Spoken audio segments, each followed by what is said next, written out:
സത്യം പറഞ്ഞാൽ എനിക്ക് മതിയായി.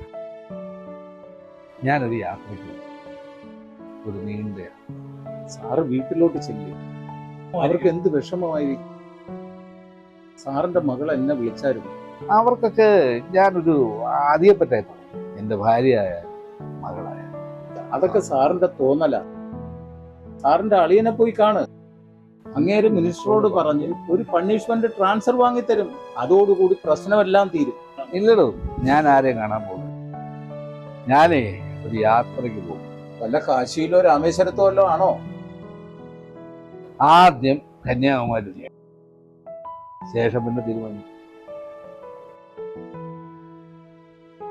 അച്ഛന്റെ ഒരു വിവരമില്ലല്ലോ അമ്മേ. അച്ഛൻ സ്വന്തം ഇഷ്ടത്തിനനുസരിച്ച് ജീവിക്കുന്ന ആളാണെന്ന് മോക്ക് അറിഞ്ഞൂടെ? നമ്മൾ കുറച്ച് വിഷമിക്കട്ടെന്ന് കരുതി കാണും. അച്ഛന്റെ അടുത്ത ഫ്രണ്ട്സിനെ പോലും വിളിച്ചിട്ടില്ല.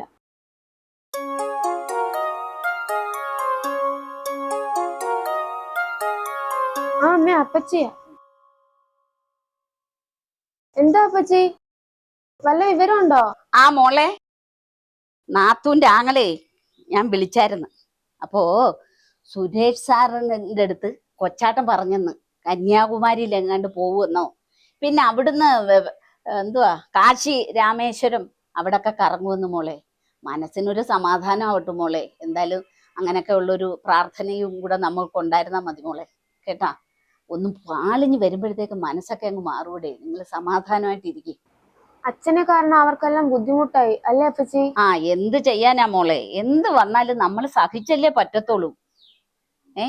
സമാധാനമായിട്ടിരിക്കെ. ആ പിന്നെ അമ്മയോട് പറയണം, വിഷമിച്ച് വീട്ടിനകത്ത് കയറി ഇരിക്കരുത്, ജോലിക്ക് പോകാൻ. ആ, നാളെ മുതൽ അമ്മ ജോലിക്ക് വന്ന് സമ്മതിച്ചിട്ടുണ്ട്. പോലീസ് സ്റ്റേഷനിൽ നിന്ന് വിളിച്ചായിരുന്നോ?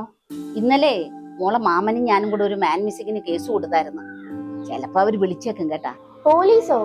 ആ മോളെ, അത് പേടിക്കാനൊന്നുമില്ലടി, അതൊരു നിയമ നടപടിയാ. ഒരാളെ കുറച്ചാള് കാണാതിരുന്നാൽ നമ്മൾ പോലീസ് സ്റ്റേഷനിൽ പരാതി കൊടുക്കണം. പിന്നെ അത് നാളെ ഒരു ചോദ്യമാവും, എന്തുകൊണ്ട് നിങ്ങൾ പരാതിപ്പെട്ടില്ല എന്നൊരു ചോദ്യമാവും മോളെ. അതുകൊണ്ട് അത് വിഷമിക്കണ്ട, അതൊരു നോർമൽ പ്രൊസീജിയറാണ്. അതുകൊണ്ട് വിഷമിക്കണ്ട മോളെ. ആ, അത് കേട്ടപ്പോഴേ അമ്മ ഇവിടെ കരച്ചിൽ തുടങ്ങി. നാത്തൂനോടെ വിഷമിക്കരുതെന്ന് പറ. ഇടയ്ക്ക് അപ്പച്ചി അങ്ങോട്ട് വരാം മോളെ, കേട്ടോ.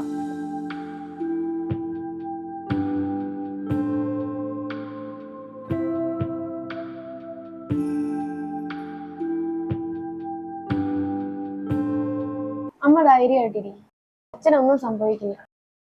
അച്ഛൻ തിരിച്ചു വരുമെന്ന് എന്റെ മനസ്സ് പറയുന്നു.